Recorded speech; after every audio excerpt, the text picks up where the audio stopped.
शुक्लाम्बरधरं देवं प्रवासे च त्रिविक्रमं नारायणं तनुत्यागे श्रीधरं प्रियसङ्गमे दुःस्वप्ने स्मर गोविन्दं सङ्कटे मधुसूदनं कानने नरसिंहं च पावके जलशायिनं जलमध्ये वराहं च पर्वते रघुनन्दनं गमने वामनं चैव सर्वकार्येषु माधवम् षोडशैतानि नामानि प्रातरुत्थाय पठेत् सर्वपापविनिर्मुक्तो विष्णुलोकै महीयते।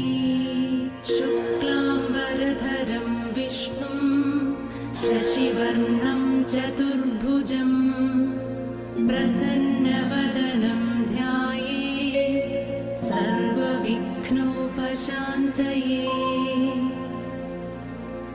शान्ताकारं भुजगशयनं पद्मनाभं सुरेशं विश्वाधारं गगनसदृशं मेघवर्णं शुभाङ्गं लक्ष्मीकान्तं कमलनयनं योगिभिर्ध्यानगम्यं वन्दे विष्णुं भवभयहरं सर्वलोकैकनाथम्।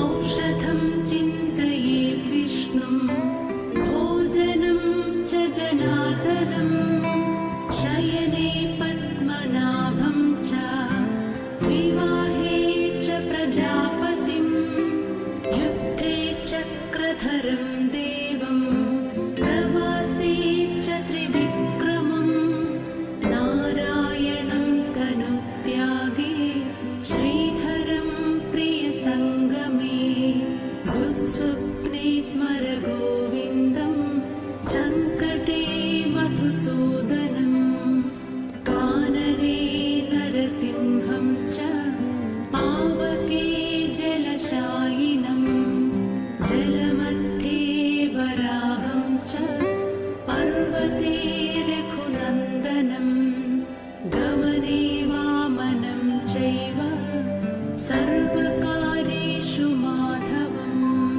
षोडशैतानि नामानि प्रातरुत्थाय पठेत् सर्वपापविनिर्मुक्तो विष्णुलोकै महीयते।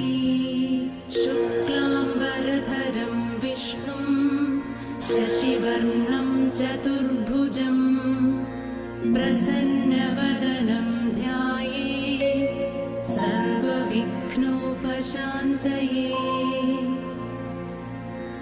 शान्ताकारं भुजगशयनं पद्मनाभं सुरेशं विश्वाधारं गगनसदृशं मेघवर्णं शुभाङ्गं